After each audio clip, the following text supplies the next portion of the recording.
से जुड़ी इस वक्त हमारे पास बड़ी खबर आ रही है। भाजपा ने 3 लोकसभा सीटों पर नाम फाइनल कर लिए हैं। सूत्र इस बात की जानकारी दे रहे हैं। हरिद्वार, टिहरी, अल्मोड़ा सीट पर सिटिंग कैंडिडेट होंगे रिपीट। ये जानकारी हमारे पास आ रही है। तीनों कैंडिडेट आज शाम तक दिल्ली से लौट सकते हैं।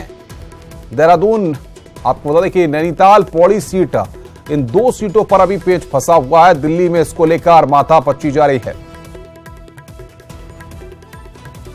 तो यहां पर 5 लोकसभा की सीटें उत्तराखंड में, जिन पर 3 सीटों पर जो सिटिंग कैंडिडेट हैं, सिटिंग एमपी हैं, वो यहां पर एक बार फिर चुनावी दंगल में कूदेंगे। और बाकी जो 2 सीटों पर माथापच्ची चल रही है, उनके बारे में हम आपको बता रहे हैं। लोकसभा चुनाव से इस वक्त की बड़ी खबर। भाजपा ने 3 लोकसभा सीटों पर नाम फाइनल किए हैं। हरिद्वार, टिहरी, अल्मोड़ा सीट पर कैंडिडेट रिपीट होंगे। जो पहले कैंडिडेट थे वही कैंडिडेट अब रहेंगे। तीनों कैंडिडेट आज शाम तक दिल्ली से देहरादून लौट सकते हैं। नैनीताल, पौड़ी सीट पर पेच फंसा है, माथापच्ची जारी है। और बातचीत करने के लिए सुनील प्रभात हमारे संवाददाता देहरादून से हमारे साथ जुड़ रहे हैं। सुनील, बताइए क्या स्थिति है? जो माथापच्ची चल रही है 2 सीटों पर, उनमें किन किन के नाम है, किन किन के बीच टक्कर है? और जिन 3 सीटों पर यह तय हो चुका है सूत्रों के हवाले से कि सिटिंग ही एक बार फिर मैदान में उतरेंगे। बिल्कुल अनुपम, जो जानकारी हमें मिली है, क्योंकि कल से लगातार दिल्ली में भाजपा की मंथन चल रही है कि किस सीट पर किसको टिकट दिया जाए। तो अभी जो जानकारी आई है, 3 सीटों पर सिटिंग कैंडिडेट ही अभी चुनाव मैदान में उतरेंगे, चाहे वो टिहरी की बात हो, हरिद्वार सीट की बात हो या अल्मोड़ा सीट की बात हो। इन पर सिटिंग कैंडिडेट ही रिपीट होंगे। लेकिन जो मुख्य तौर पर जो मंथन अभी चल रहा है, वो पौड़ी सीट को लेकर मंथन चल रहा है, क्योंकि जो परिस्थितियां अभी पिछले 2 दिनों के अंदर बदली है। कांग्रेस ने जिस तरह से पूर्व सीएम भुवनचंद खंडूड़ी के बेटे को वहां पर प्रेजेंट किया है, और ये उम्मीद जताई जा रही है कि उन्हीं को कांग्रेस अपने कैंडिडेट के तौर पर उतारेगी। तो भाजपा के लिए एक नया चैलेंज इस सीट पर पैदा हुआ है, और उससे किस तरह से भाजपा निपटेगी, क्योंकि ये ताजा हालात पैदा हुए हैं। इसीलिए शायद जो टिकट डिक्लेयर करने में भी भाजपा को थोड़ा दिक्कत हो रही है, थोड़ा लेट इसमें हो रही है। तो इस सीट पर लगातार मंथन चल रहा है। हालांकि वहाँ पर कैंडिडेट भाजपा के पास बहुत सारे हैं, चाहे वो एडमिरल राणा की बात हो या फिर बिल्कुल। सुनील, बने रहिए हमारे साथ। हमारे उत्तराखंड के संपादक अनुपम त्रिवेदी हमारे साथ है। अनुपम जी, जिस बात का जिक्र हम और आप पहले भी कर चुके हैं कि उत्तराखंड में जाहिर तौर पर जिन 2 सीटों पर माथापच्ची चल रही है बीजेपी के अंदर, इन पर कैंडिडेट सिलेक्शन करना बीजेपी के लिए इतना आसान तो नहीं है।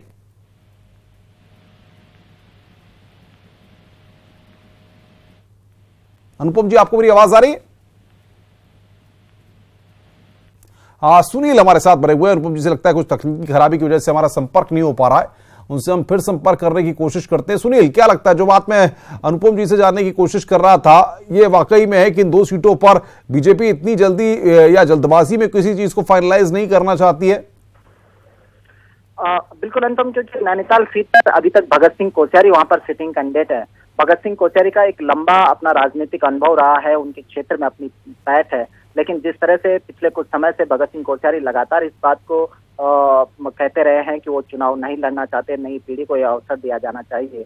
और जिस तरह से ये बात भी सामने निकल कर आ रही है कि भाजपा के प्रदेश अध्यक्ष जो अजय भट्ट हैं, वो भी इस सीट पर दावेदारी कर रहे हैं। तो चूंकि दावेदारों की संख्या भी अच्छी खासी है, और जिस तरह से बात छनकर आई थी कि पहले भगत सिंह कोश्यारी को मनाने की बात चल रही है कि वो चुनाव मैदान में उतरे, इसको लेकर अभी मंथन जारी है। और सबसे बड़ा जो पेंच है वो पौड़ी सीट को लेकर है कि आखिर पौड़ी सीट पर भाजपा किस दावेदार को वहां पर उतारती है। इसी को लेकर ये मंथन लगातार अभी भी जारी है। बिल्कुल सुनिए, लोकूंगा अनुपम त्रिवेदी हमारे साथ, हमारे संपादक उत्तराखंड से जुड़ गए हैं। अनुपम जी, क्या लगता है आपको, जिस तरीके से 2 सीटों पर अभी बीजेपी ये तय नहीं कर पा रही है, माथापच्ची जारी है, ऐसे में क्या निकल करके सामने आ सकता है? क्या इतना आसान है कि इन दोनों सीटों पर कैंडिडेट बिना किसी चुनौती के पेश कर दिए जाएं? परम्यूटेशन कॉम्बिनेशन सब देखे जाएंगे, और बीजेपी की एक नजर इस पे भी है कि कांग्रेस का क्या मूव होता है। कम से कम पौड़ी गढ़वाल में तो साफ है कि पीसी खंडूरी के लड़के को प्रोजेक्ट करेगी अब कांग्रेस। तो इसी को लेके बीजेपी अब थोड़ा कैलकुलेशन कर रही है कि यहाँ किस प्रकार से जाति आंकड़े देखे जाए या बड़ा नाम देखा जाए, इन सब चीजों पर कर रही है। जहां तक नैनीताल की बात है, नैनीताल में भी यही माथापच्ची है, क्योंकि नैनीताल की सीट भी बड़ी टिपिकल है। आधा तराई है, जहाँ पर सिख वोटर बहुत बड़ी संख्या में है। तो ये देखा जाएगा कि जो लोकल कैंडिडेट हो, मतलब जो संसदीय क्षेत्र से पहले रहा हो, और जो उसका मुकाबला कर सके। दिक्कत यह है कि बीजेपी के पास अभी तक जो कैंडिडेट आए हैं वो दूसरे क्षेत्रों से है। मसलन अजय भट्ट है जो प्रदेश अध्यक्ष, वो अल्मोड़ा संसदीय क्षेत्र से आते हैं, क्योंकि वो सीट रिजर्व्ड है, इसलिए वो माइग्रेट होना चाहते हैं। ऐसी बीसी इससे पहले जो भगत सिंह कोश्यारी थे वो भी अल्मोड़ा से थे। तो इन सब चीजों को लेकर अभी कैलकुलेशन मुझे लगता है कि बीजेपी में अभी चल रहा है। अनुपम, बिल्कुल, तो कैलकुलेशन हो रहा है। अनुपम त्रिवेदी हमें बता रहे थे। सुनील, आपका बहुत, अनुपम जी आपका बहुत बहुत शुक्रिया हमारे साथ जुड़ने के लिए और बातचीत करने के लिए।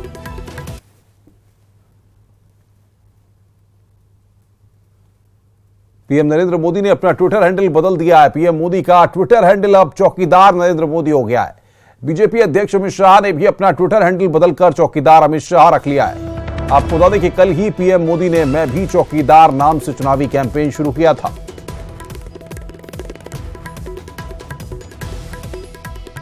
तो अब चौकीदार, आपको बता दें कि नरेंद्र मोदी और चौकीदार अमित शाह के ट्विटर हैंडल्स यहां पर, इन पर अपने नाम चेंज किए गए हैं। और इसको देखते हुए आपको बताएं कि देख सकते हैं आप चौकीदार नरेंद्र मोदी और चौकीदार अमित शाह। ट्विटर हैंडल पर जो नाम है उसको यहां पर बदला गया है, चौकीदार नरेंद्र मोदी और चौकीदार अमित शाह। वहीं पीएम मोदी और अमित शाह के बाद उत्तराखंड के मुख्यमंत्री त्रिवेंद्र सिंह रावत ने भी अपने ट्विटर हैंडल पर अपने नाम के पहले चौकीदार जोड़ लिया है। तो त्रिवेंद्र सिंह रावत का जो ट्विटर का अकाउंट है उस पर उन्होंने भी प्रधानमंत्री और अमित शाह के नाम बदलने के बाद अपने ट्विटर अकाउंट का नाम चौकीदार त्रिवेंद्र सिंह रावत कर लिया है। आगे बढ़ते हैं। चुनाव की तारीखों के ऐलान के साथ ही अब चुनाव प्रचार भी जोर पकड़ने की उम्मीद है। बस इंतजार है तो उम्मीदवारों की घोषणा की, लेकिन सियासी दलों में उड़न खटोलों की मांग तेज हो गई है। देखिए हमारी एक खास रिपोर्ट। विषम भौगोलिक परिस्थितियों वाले उत्तराखंड में चुनाव प्रचार के लिए एक निश्चित समय में हर गांव कस्बे तक पहुंच पाना नेताओं के लिए टेढ़ी खीर से कम नहीं है। ऐसे में हेली सेवाएं वरदान साबित होती। चंद घंटों के अंतराल में मैदान से लेकर पहाड़ तक पहुंचना आसान हो जाता है। लोकसभा चुनाव में सियासी दलों के पास बामुश्किल 1 महीने का समय बचा है, जिसमें प्रत्याशी घोषित करने से लेकर प्रचार, नामांकन और मतदान की प्रक्रिया संपन्न होनी। प्रमुख सियासी दल भाजपा और कांग्रेस में अब इस बात को लेकर रस्साकशी है कि कौन अपने आला कमान से कितने संसाधन खींच पाता है। इन दिनों दोनों पार्टियां कब कहां कितने उड़न खटोले चाहिए इसकी गणित में जुटी हुई है। हालांकि कांग्रेस भी मानती है कि बीजेपी इस मामले में कांग्रेस पर भारी पड़ने वाली है। दो हेलीकॉप्टर, 2 चॉपर हमको चाहिए होते हैं, उनके लिए तो हम डिमांड रेज करेंगे। इसके अलावा जो चार्टेड प्लेस हैं, अगर बड़े नेता आ रहे हैं, प्रियंका गांधी आ रही हैं या सोनिया जी आए या डॉक्टर मनमोहन सिंह जी आए, उनके लिए जो अलग से व्यवस्था है वो AICC। चुनाव प्रचार में चूंकि समय कम है तो चॉपर का भी उपयोग होगा ही होगा। और एक एक दिन में कई सभाएं होती हैं और चूंकि पर्वतीय क्षेत्र के अंदर स्थितियां भी दुरूह हैं, दूर स्थानों पर जाना पड़ता है, तो जो हमारे वरिष्ठ नेता हैं उनका अधिक से अधिक हमारा प्रयोग हो सके, इसके लिए हेलीकॉप्टर अपने आप में एक सुलभ साधन है। लेकिन जो चुनाव आयोग की सीमाएं हैं उनको ध्यान में रखते हुए हम ये कार्य करेंगे। भाजपा की माने तो वो अपने स्टार प्रचारकों की 35 जनसभाएं और प्रदेश स्तरीय नेताओं की करीब 200 जनसभाएं आयोजित करने वाली है। वहीं कांग्रेस भी इस बार पूरी ताकत झोंकने की तैयारी में। न्यूज़ 18 के लिए देहरादून से सुनील नौप्रभात। और अब बात करते हैं प्रदेश में लगातार बढ़ते बेरोजगारों की। सरकार भले ही किसी की भी पार्टी की रही हो, लेकिन उत्तराखंड में बेरोजगारों की संख्या लगातार बढ़ रही है, जो एक चिंता का विषय जरूर है। सियासी लोग राजनीतिक रोटियां सेकते हैं, लेकिन वास्तविकता में यह तस्वीर नहीं देखते। देखिए हमारी रिपोर्ट। बेरोजगारी उत्तराखंड में एक बड़ी समस्या बन चुकी है। 1.25 करोड़ आबादी वाले प्रदेश में करीब 12 लाख से ज्यादा बेरोजगार हैं। सरकारी आंकड़ों की बात करें तो राज्य के सेवा नियोजन कार्यालय में हर साल 50 से 60 हजार के बीच नए बेरोजगार पंजीकृत हो रहे हैं। 2005 में पंजीकृत बेरोजगारों की संख्या करीब 3 लाख थी, जो अब बढ़कर 12 लाख पार कर गई। माननीय मुख्यमंत्री शिक्षा मंत्री दावे पे दावे करते हैं और आश्वासन देते हैं कि तुरंत बीपीएड की या बेरोजगारों की सुलह जल्दी करेंगे। और इस सुलह के चक्कर में आज 400 या 500 उत्तराखंड में माने प्रशिक्षित बेरोजगारों की एक भरमार से बन गई है और सरकार की आश्वासन देती है। बात अगर कुछ और आंकड़ों की करें तो नैनीताल में 1,30,000, ऊधम सिंह नगर में 95,838, हरिद्वार में 87,856, देहरादून में 1,29,451, टिहरी में 78,751, चमोली में 50,119, पौड़ी में 65,432, उत्तरकाशी में 41,839, रुद्रप्रयाग में 28,491, पिथौरागढ़ में 80,149, अल्मोड़ा में 75,101, बागेश्वर में 33,560 और चंपावत में 25,758 बेरोजगार पंजीकृत। वहीं अगर रोजगार की बात करें तो केंद्र सरकार द्वारा चलाई गई प्रधानमंत्री कौशल विकास योजना के तहत राज्य में मात्र 4,500 युवाओं को ही रोजगार मिला है और राज्य में लगे औद्योगिक इकाइयों में मौजूदा सरकार में केवल 3,000 लोगों को ही रोजगार मिल सका है। रोजगार का टोटा पूरे 5 साल रहा है और जो आंकड़े हैं बेरोजगारी के, उन्होंने आसमान इनके कार्यकाल में छुआ है और खास करके नोटबंदी और जीएसटी के त्रुटिपूर्ण इम्प्लीमेंटेशन की वजह से आप देखिए कि 1,10,00,000 का ये जो आंकड़ा है ये कांग्रेस पार्टी ने नहीं दिया है, ये एक ऐसी प्रतिष्ठित कंपनी ने आंकड़ा दिया है कि इन लोगों ने रोजगार खोया है और जो छोटे कारोबारी हैं वो तो पूरी तरह से तबाह हो गए। तो ऐसे में जब आपने भुखमरी पर लोगों को उतार दिया हो, आप कौशल विकास की बात करें, जनधन की विकास करें, मुद्रा योजना की बात करें, ये सब बातें जो हैं हवाई साबित हो। जहां तक बेरोजगारी का सवाल है, ये मैं नहीं कह रहा हूं, जिस प्रकार से पार्लियामेंट के अंदर सरकार द्वारा जो आंकड़े पेश किए गए, जिस प्रकार से तमाम सारा जो बड़ा सेक्शन है जिसको हम श्रमिक कहते हैं, चाहे वो फार्म सेक्टर का है, इंडस्ट्रियल सेक्टर का है, उसके बारे में जो ईएसआई वगैरह के तमाम सारे बाकायदा सरकारी आंकड़े प्रस्तुत हुए हैं जिसमें तमाम सारे बेनिफिट मिल रहे हैं, उससे जाहिर तौर पर यह स्पष्ट हो जाता है कि बड़े पैमाने पर रोजगार का सृजन हुआ है। आमतौर पर चुनाव के दौरान रोजगार बड़ा मुद्दा रहता है और रोजगार के लिए वादे भी हर राजनीतिक पार्टियों के मैनिफेस्टो में देखने को मिलते हैं, लेकिन लगातार बेरोजगारों की बढ़ती फौज पार्टियों के लिए कहीं मुश्किल ना बन जाए। देहरादून से न्यूज 18 के लिए सत्येंद्र बर्थवाल की रिपोर्ट। अस्तित्व का संकट झेल रहा क्षेत्रीय दल यूकेडी अपने दम पर ही चुनाव लड़ने का दावा कर रहा है, लेकिन बिना किसी गठजोड़ के सहारे बीजेपी और कांग्रेस को टक्कर देना क्या यूकेडी के लिए मुमकिन होगा? देखिए हमारी एक खास रिपोर्ट। चुनाव दर चुनाव अपने वोटिंग प्रतिशत में पिछड़ता जा रहा यूकेडी 2019 लोकसभा चुनाव में अपने ही दम पर चुनाव लड़ने जा रहा है। विधानसभा चुनाव 2002 के बाद से वोटिंग प्रतिशत में जो गिरावट आई है वो 2017 के विधानसभा चुनाव में 0.7 वोटिंग प्रतिशत के साथ औंधे मुंह गिर गई थी। विधानसभा चुनाव में यूकेडी के वोटिंग प्रतिशत की अगर बात करें तो 2002 में यूकेडी को 7.2% वोट मिले थे।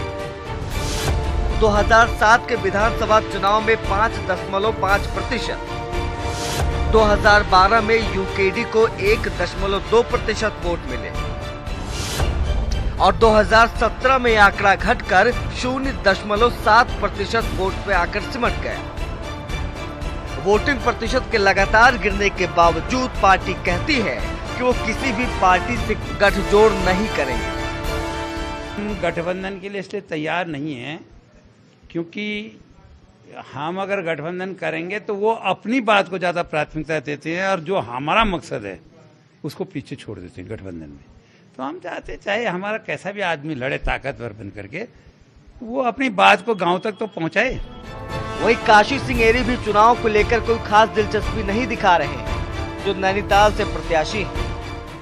यूकेडी ने आज से नहीं, वहाँ की जिला इकाइयों ने बहुत पहले ही ये प्रस्ताव पारित किया था कि नैनीताल सीट से काशी सिंह एरी जी को चुनाव लड़ना चाहिए, हमारी रिक्वेस्ट है। और आज पूरे सदन ने भी ये कहा कि नैनीताल से हमको चुनाव लड़ना चाहिए था। मैंने कुछ अपनी परेशानियां पार्टी को बताई हैं कि एक तो मैं उस मनस्थिति में भी नहीं हूँ, चुनाव जल्दी हो गया है और थोड़ा आर्थिक स्थिति नहीं है हमारी ठीक। अब दल का अनुरोध है तो इस पर मैं विचार कर रहा हूँ। अभी 15-18 को हम लोग बैठेंगे। यूकेडी को चुनौती राष्ट्रीय पार्टियों से है, लेकिन अंदर खेमे में ही पार्टी का बिखराव दल की स्थिति को साफ बयां कर रहा है। ऐसे में पार्टी के प्रतिनिधि का संसद में पहुंचने का सपना दूर की कौड़ी नजर आ रहा है। देहरादून से न्यूज़ 18 के लिए भारती सकलानी की रिपोर्ट। लोकसभा चुनाव को लेकर जिला प्रशासन और पुलिस विभाग द्वारा सभी तैयारियां पूरी करने के दावे किए जा रहे हैं, लेकिन अभी भी टिहरी जिले के 927 मतदेय स्थलों में से 40 में बिजली, 46 में पानी और 23 मतदेय स्थलों में दूरसंचार की व्यवस्था नहीं है। वहीं जिला निर्वाचन अधिकारी का कहना है कि अधिकारियों को निर्देशित किया गया है कि जल्द से जल्द सभी मतदेय स्थलों में बिजली, पानी और दूरसंचार की व्यवस्था को दुरुस्त किया जाए और दूरस्थ क्षेत्रों में सैटेलाइट फोन की व्यवस्था बनाई जाए।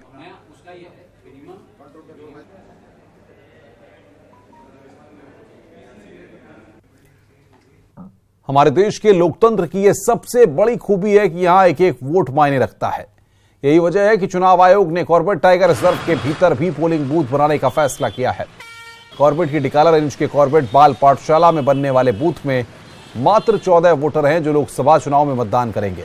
खास बात यह भी है कि कोटद्वार विधानसभा क्षेत्र में पड़ने वाले इस बूथ तक पहुंचने के लिए मतदान टीम को उत्तर प्रदेश से होकर जाना होगा। इसके लिए नजीबाबाद, काशीपुर, रामनगर, धनगढ़ी का रूट तय किया गया है। सहायक निर्वाचन अधिकारी और कोटद्वार एसडीएम मनीष कुमार ने बताया है कि बाल पाठशाला में पोलिंग बूथ तैयार कर लिया गया है, साथ ही मतदान टीम के लिए व्यवस्थाएं भी की जा चुकी हैं।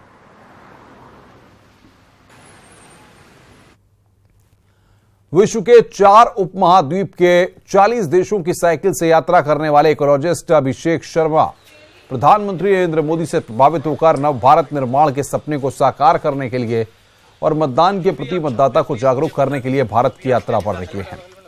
अभिषेक शर्मा का कहना है कि पूरा विश्व आज न्यू इंडिया का सम्मान करता है, जो पीएम मोदी के कारण संभव हुआ है। इसलिए चुनाव के समय अपने अभियान को बीच में छोड़कर मोदी जी को सपोर्ट करने के लिए 29 राज्यों में 50 दिन यात्रा करूंगा और नमो अगेन का संदेश दूंगा।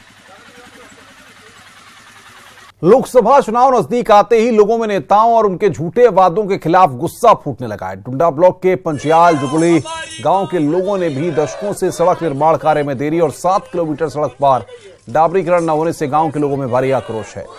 पंचियाल के ग्रामीणों ने लोकसभा चुनाव 2019 का बहिष्कार करने का निर्णय लिया, तो जुगली के ग्रामीणों ने भी चुनाव बहिष्कार और बुद्धि शुद्धि यज्ञ का ऐलान कर दिया है। वहीं जिलाधिकारी ने इसकी जानकारी मिलते ही आरओ और एसडीएम को ग्रामीणों से बातचीत करके समाधान निकालने की बात कही है और स्वीप की टीम भी ग्रामीणों को वोट के अधिकार के लिए प्रेरित करेगी। खबर रामनगर से है। आजादी के 72 सालों बाद भी सरकारें वन ग्रामों को मूलभूत सुविधाएं नहीं दे सकी हैं। हर चुनाव में इन ग्रामीणों को इनकी समस्याओं को प्राथमिकता के आधार पर निपटाने का आश्वासन जनप्रतिनिधि जरूर देते हैं, लेकिन चुनाव होने के बाद वे अपने वादे भूल जाते हैं, जिसको लेकर वन गांव के लोगों में जनप्रतिनिधियों और सरकारों को लेकर रोष है। इसलिए इन ग्रामीणों ने वन विकास समिति के बैनर तले लोकसभा चुनाव के बहिष्कार का ऐलान किया है। आपको बता दें कि रामनगर विधानसभा में 24 वन गांव हैं जो आज भी मूलभूत सुविधाओं से वंचित हैं। जिला निर्वाचन आयोग रैलियों में प्लास्टिक के इस्तेमाल पर भी नजर बनाए हुए है। जिला निर्वाचन अधिकारी नैनीताल विनोद कुमार सुमन ने कहा है कि नामांकन के दौरान सभी प्रत्याशियों को इसके लिए शपथ पत्र भी देना होगा कि वो अपनी रैली, सभाओं और प्रचार के दौरान प्लास्टिक का इस्तेमाल नहीं करेंगे। दरअसल हाईकोर्ट ने भी प्लास्टिक के इस्तेमाल पर रोक लगाई है, जिसके बाद प्रशासन इस आदेश के अनुपालन पर भी विचार कर रहा है।